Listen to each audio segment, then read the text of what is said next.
예, 안녕하세요. 예, 김선민이라고 합니다. 지금부터 저번에 이제 제가 유기화학하고 고분자 분광학을 갖다가 사회로다가 강의를 해 올려놨거든요. 그러니까 고분자 고분자 분광학 이렇게 해서요. 요걸 갖다 사회로다가 강의를 해서 이제 올려놨단 말이에요. 여기 강의를 들으신 분도 있을 것이고 또 안 들은 분도 있을 거지만 있으시겠으나 이거는 꼭 해주십시오.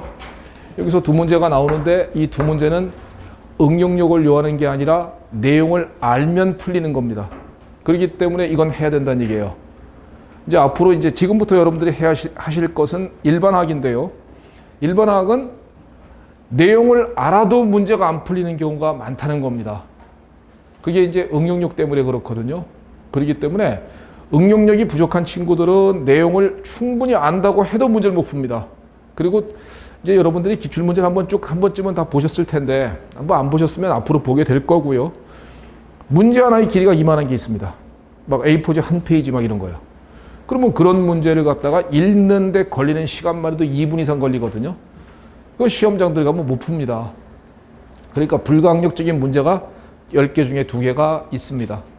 그런데 그거 불강력적인 문제가 2개가 있고 이거 제끼고 나면 그러면 6개 갖고 승부를 본다는 얘기입니다. 근데 또 6개를 또 다 맞추지 못한단 말이죠. 또 풀면 또 틀리는 게 나오잖아요. 그죠?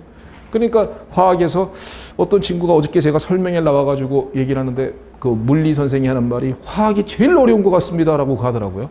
저는 물리인데 저는 개인적으로 물리가 별리서에서 제일 어려운 것 같은데 그분은 화학이 제일 어려운 것 같다는 말을 합디다. 아마도 공감하는 얘기 중에 하나입니다. 화학은 내용을 알아도 안 풀리는 문제가 있으니까. 그러면 지금부터 작전을 한번 짜봅시다. 자, 요거는 반드시 하시고요. 이거는 뭐 문과든 화학과든 이건 반드시 꼭 합시다. 그럼 여기서 2개를 일단 확보해야 돼요. 자, 이제 화학이 전략 과목인 수험생이 있으실 거예요. 전략 과목이다. 예를 들면은 고등학교 때 화학 2를 한 적이 있다. 고교 시절에 화학 2를 한 적이 있다. 뭐 과고 출신이었다. 뭐 과학고등학교 나왔다. 혹은 화학 2를 해본 적이 있다. 내지는 지금 현재 전공이 화학과다. 이런 수험생들이요. 이런 수험생들은 화학이 전략 과목이거든요. 전략 과목은 최소 미니멈 8개입니다. 그러니까 이건 8개 이상을 갖다 맞춰야 된다는 얘기죠. 그러니까 이건 만점을 노립니다. 이건 한번 다 맞아보자라는 관점으로다가 한번 임할 수 있을 거예요. 그러면 다른 데서 워낙 시간을 금방금방 이런 건 내용 알면 바로 풀리고요.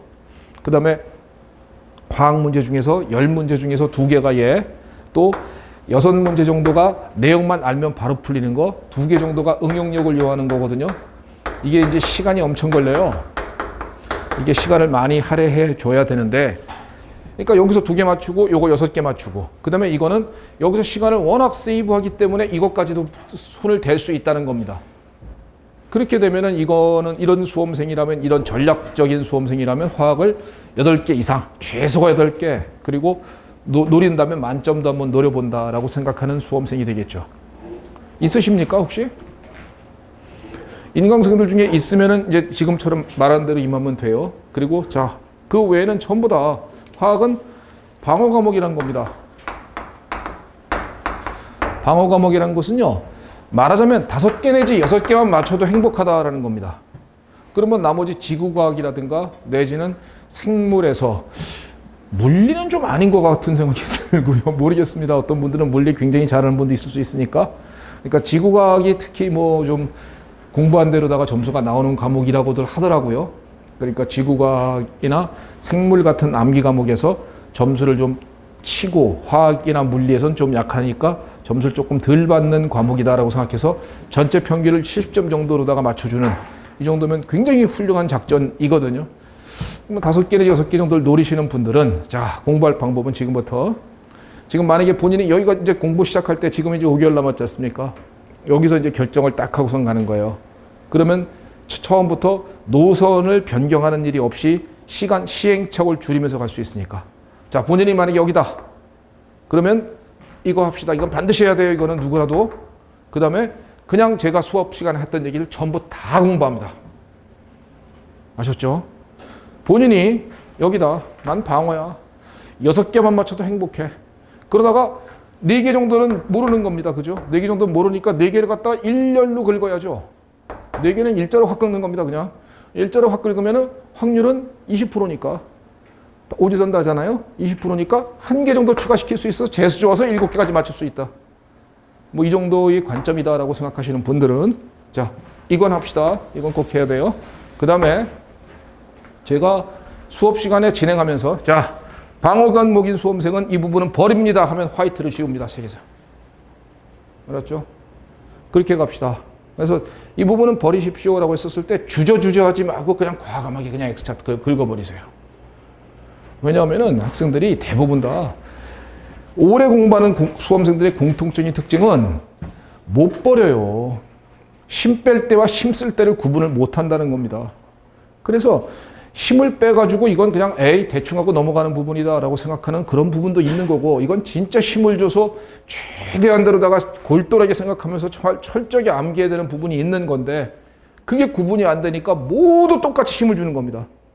그러니까 끝에 가서 뒷부분 가면 다 힘이 해져 그래서 화학에서도 미트, 디트, 피트에서는 이제 그 얘기는 좀 다른 얘기지만은 주로 시험 문제가 평형 뒷부분에서만 냅니다. 거기서 문제가 난탈치는 거예요. 여러분들 시험도 가만히 보면은 오늘 하는 부분이 이제 양론 파트인데 여기서는 문제가 3년 내지 4년에 한 문제밖에 안 나옵니다. 대부분 문제 매년 빠지지 않고 매년 나오는 거. 배기화학, 전기화학, 산염기, 그 다음에는 평형, 속도론입니다. 이 부분은 문제가 빠지지 않고 다 나와요. 그러니까 처음부터 너무 힘을 바짝 주고 가다가 그 부분 가면 지치거든요, 학생들이. 그런 일은 버리지 않도록 합시다. 그러면 제가 여러분들에게 강의를 하면서 자, 이 부분은 전략 과목인 학생은 합니다. 방어 과목인 학생은 버리십시오. 과감하게 딱 버리고 넘어가십시오. 알겠죠? 그리고 자, 이제 또 한 번요. 지금 여러분들은 교재는 이걸로 갑니다. 이 교재고, 그 다음에 이거에 대한 서브노트가 바로 이거거든요. 이거는 이제 껍데기를 보시면 알겠지만 미트, 디트, PT에서 제가 만들어 놓은 교재예요. 과거에.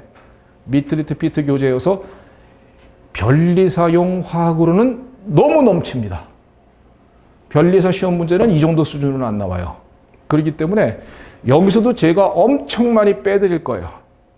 여기서도 제가 빼드리는 부분을 겁먹지 말고 그냥 같이 빼시면 돼요. 알겠죠? 그러니까 제가 강조하고 싶은 것은 제가 해드리는 것만 한다라는 겁니다.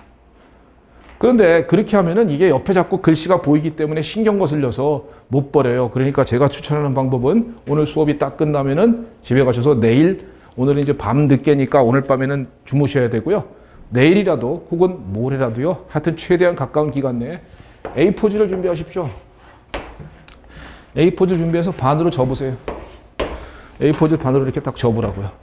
딱 접은 다음에 오늘 배웠던 내용을 서브노트를 보면서 혹은 교재를 보면서 여기다가 옮겨 적어 놓습니다. 요약 정리를 해놓는 거예요.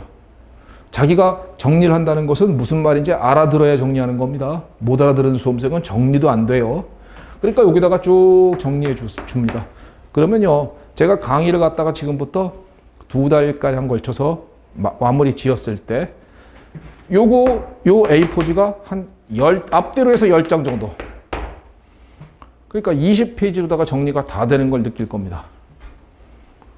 이렇게 정리가 다 되면은 요거 정리된 것만 요거 책 굳이 다 읽으려고 하지 말고요. 여기 있는 거 책 굉장히 구색을 갖추기 위해서 중간에 되게 쓸데없는 내용들 많거든요.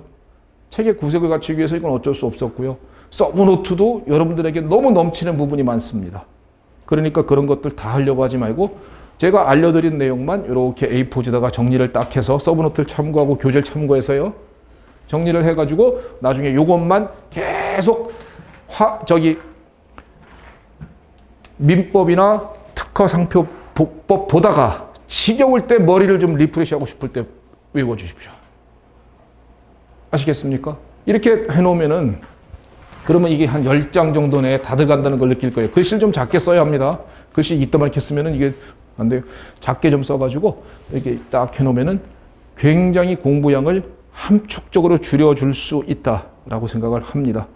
그래서 요것만 나중에 딱 보고 그 다음에 이제 12월에 이제 강의가 11월 말에 강의가 끝나면 그때 12월에 문제풀이 하나 드릴 테니까 문제풀이는 여기 기출하고 그 다음에 뭐 추가적인 문제 몇 문제 뭐 이 정도입니다.